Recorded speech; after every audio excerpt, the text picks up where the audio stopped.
All right. Hello, I'm Dave Drzonek, and this is Charlie Hart. He is a table leader for AP World History, and today's video is going to be talking about the tips and strategies that we can learn from the College Board themselves to better teach this course. We're going to take a look at the head of AP, Trevor Packer, and some tweets that he had sent out during the read for AP World History and see if we can dive into that a little bit and then start looking at some data and then offering you guys some tips. So really quickly, the good news in AP is that we're seeing that fives are up from about 9.7% the year before to about 13%. The fours are up, the threes are up, which means the ones and twos are down. The national pass rate usually hovers around 50%, some years 48%, some years 52%. And last year, the AP World History test in 2022, the national pass rate was around 62%. So that's all good news. That means we're probably all getting a little bit better teaching this course, but we'll see. We're not quite sure if these are trends or if it's a fashion. So we'll have to kind of dig a little bit deeper to see what we can do for the 2023 AP World History test. A couple things really quickly that we got from Trevor Packer. Multiple choice. Scores were really good. Kids did really well. Units 1 through 9, kids were doing great. But if there's an area where we can target on the AP test, it seems to be from the College Board suggesting that Units 5 on revolutions and Unit 6 on the Industrial Revolution and the consequences of Industrial Revolution are areas to target.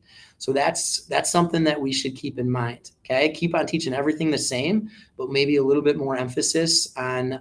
I call it the time period of the IIR. I have my kids memorize those IIR, which is our industrialization, imperialism, and then the revolutions. So that's an area that we can probably target. And the College Board is saying we need to do a little bit better job as teachers preparing our kids there.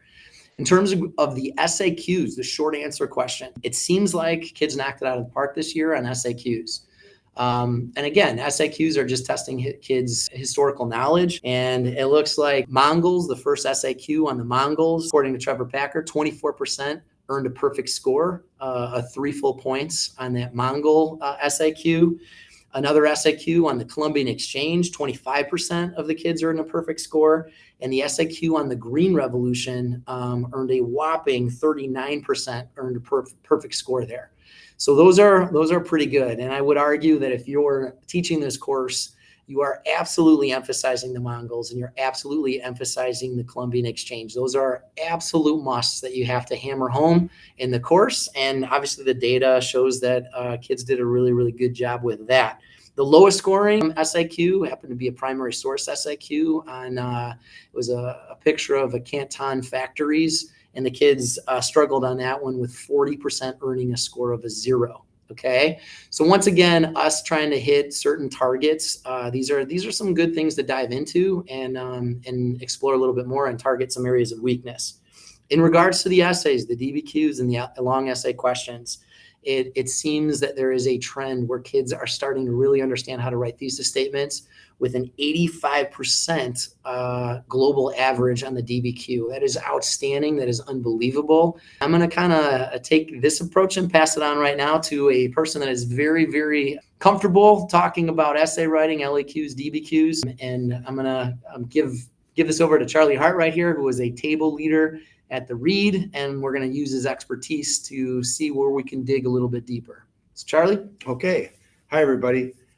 Glad to be here and glad to talk to you about this. I want to emphasize that which we learned at the 2022 read in Kansas City.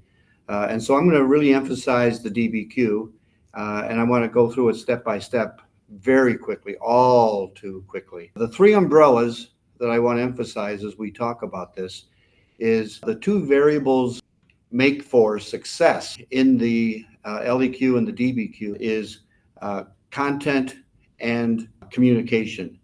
Content is knowing the information, but also communication is the ability to communicate what you mean and what you know. We see so many essays where students clearly know the events, know history, but they don't know how to communicate it. And so the essay ends up being hollow. And they don't get the point because we don't know that they know what they're talking about. The second one is the word explain. Throughout the essay, the students are asked to identify, but then also relate, also explain.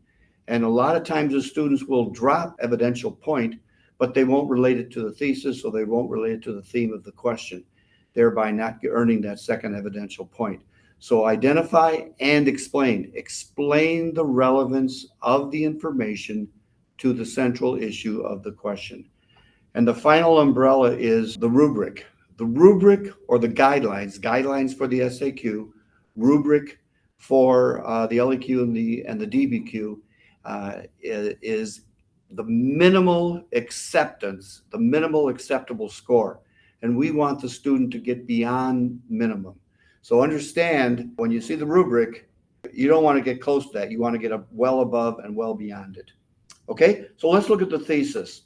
The students did very well on the thesis this year. We hope that's a trend and not just a fashion. But the three qualities that a thesis must contain are the geography, the claim, and the qualifier. The geography is obvious. The claim is a position worth taking. So it's the answer to the question. But the qualifier is how the category of evidence that you're going to provide that supports your thesis. So we need to see those three characteristics in the thesis. And apparently we're doing a good job of teaching that, and the students are doing a great job of writing that. The next category is context. Context, we know, is the big picture. Now, it belongs in the beginning of the essay. A lot of teachers debate whether it should be before or after the thesis. Quite frankly, the readers who will score your students' essays, they don't care. They don't care whether the thesis comes first or the context comes first. And if you put them both in the same paragraph, the readers will identify which is which. So whichever order you want to put them in is immaterial to us and fine to you. The rubric says the context can deal with the before, the during the time period of the question, or after. Students who wrote after usually got themselves in trouble. If you read the rubric says it can be before, during the time period of the question, or continue after. That word continue is very important because you have to relate the point you're making after the events of the question to the events of the question. And a lot of students forget to do that. So they just drop the effect or the future event and they don't relate it, which means they don't get the context point.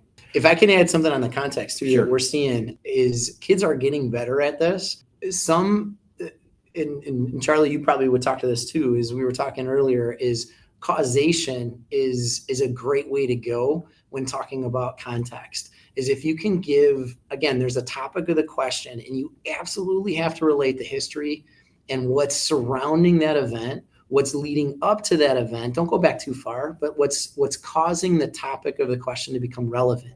And that connection has to be made and clear to the reader. So being able to glue the information from your context to the relevancy of what you're writing, that's where that context point is delivered. I know when I read, it's easy to see when you had history and then a kid connects it directly to what what their thesis statement is. That one sentence, taking that one sentence, and I think one of the tips that we're going to give you today is an extra sentence is always good. In this case, tying your history, tying your relevancy, whether it's during the time period, before the time period, but tying it directly to that thesis is worth that sentence. It's, it glues it together and helps the reader and the grader give you the context point. Next set of points to be earned is the evidential points. And there's 3 possible points earned for that in the DBQ. The first evidential point is actually the easiest point to be earned. The students gain that point more than any other point. The second point is a little bit more difficult because the second point is the word explain. So bring out the evidence, talk about the documents, but explain how that document supports your thesis or how it relates to the theme of the question. Once again, we're at identify and explain. All right. The third point is the outside information. We at the Read are always surprised at how many students simply don't even address that issue. They don't even attempt to identify outside information. Now, when I do workshops in the summer and I ask the teachers around the country about this, and then I say, well, why don't they do it? The most common answer the teachers tell me that the students told them is they forgot. Well, how do you get them to not forget? By practice doing it in class. so it becomes routine. That's the third point, should be easily obtainable. I think is very coachable. And just in terms of a history of teaching point of view, in terms of the DBQ, these are easy ways that you can practice this, is that you give the kids 2 documents, maybe 3 documents. One of my favorite lessons that we can link to is like a 3-document DBQ, is where you give the kids 3 different documents and have them develop a thesis statement off of those documents. But use the documents, use all the documents to help get the points. In terms of statistics, it seems like only 12% of the people globally, 12% earned all 3 points for evidence. And that includes that outside evidence points.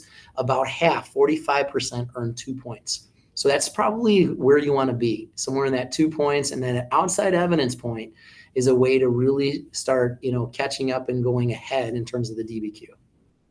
Okay. The last thing we want to talk about is sourcing.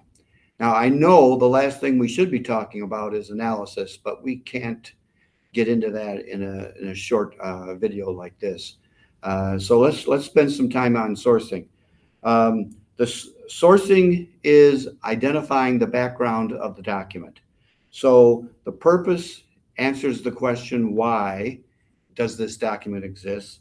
Audience, it answers the question, to whom is it addressed? And the historical situation is kind of setting the stage to explain why the document is created.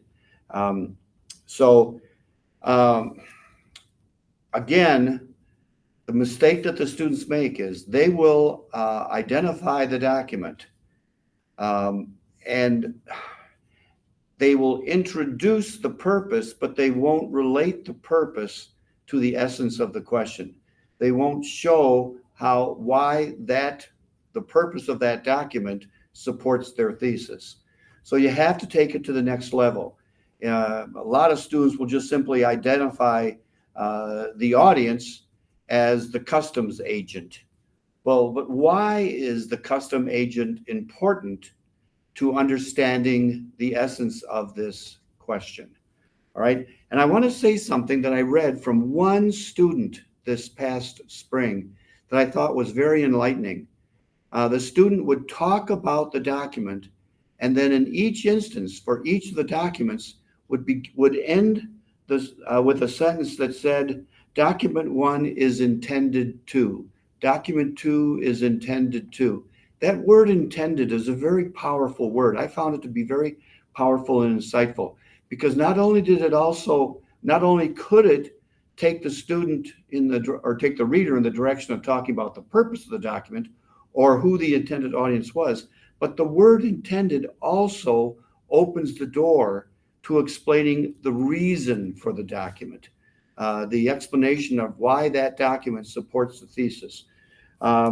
So I just recommend you talking to your students about using the last sentence in each explanation of the document being, this document is intended to, or document 5 is intended to, etc. If I could say something about sourcing too, Charlie, and I would agree with this. I was at a conference and a teacher asked me one time, they said, sourcing is only worth 1 point on the DBQ.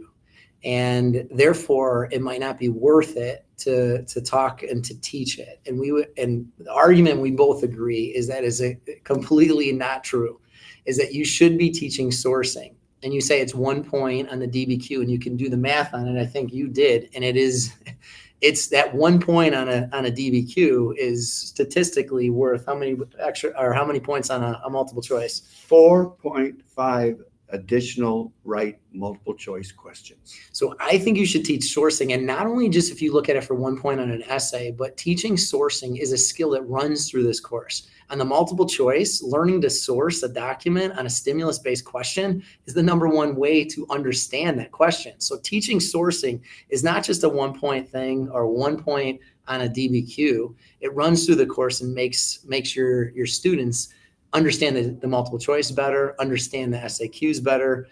So it goes a long way. Just to recap, okay, of where we're at, okay, I think it's important to understand our tips and pointers when we're looking at the data is that, #1, you absolutely have to get a thesis point. On the LEQs and the DBQs, it's a must. When the national and global average is 85%, that means you have to get that thesis point. So as a teacher, you have to spend time developing that thesis point to get that point. I would argue, I think the categorical thesis is a great way to do it. That rule of three categories that answer the question to be investigated, that would be a great way to start teaching that thesis statement. I feel like my students have had a lot of success. They understand that. But getting the thesis is an absolute must, and it starts there. Your LEQs, your DBQs start with that thesis point. Half the people globally, a little bit below half, are getting the context point. So you can gain some ground there. If you work on the context, you practice contextualization, you work on the causation, you link it to your thesis, getting the context puts you a little bit ahead. 2 points are needed for evidence. Obviously, there's 3, but 2 points are a target. The majority of people are getting at least 2 points for evidence. And then looking at in the DBQ, getting that sourcing point is bonus. That puts you ahead. Being able to source a document, learning how to either discover purpose, point of view, historical situation, those ways that puts you ahead. And when we're giving advice, getting ahead, not just staying with the curve, and get you a grade that you're going to be happy with on the AP test. Charlie, any other pointers? Well, my way of summary is there's something like 317,000 students that took the AP World History exam last year. Your job is to separate your students from that herd of 317,000 students. And the way to do that is to take the sourcing point, take the outside information point, take that second evidential point. Those are the points that students had a tough time getting. But I also feel that those points are very coachable. You can get your students to routinely achieve 1, 2, or hopefully 3 of those points. And that's going to put your students on the road to success, and that's going to separate them, your students, from that big, huge herd of students wandering over the grasslands. Okay, so good luck, and we wish you all the best. Thanks.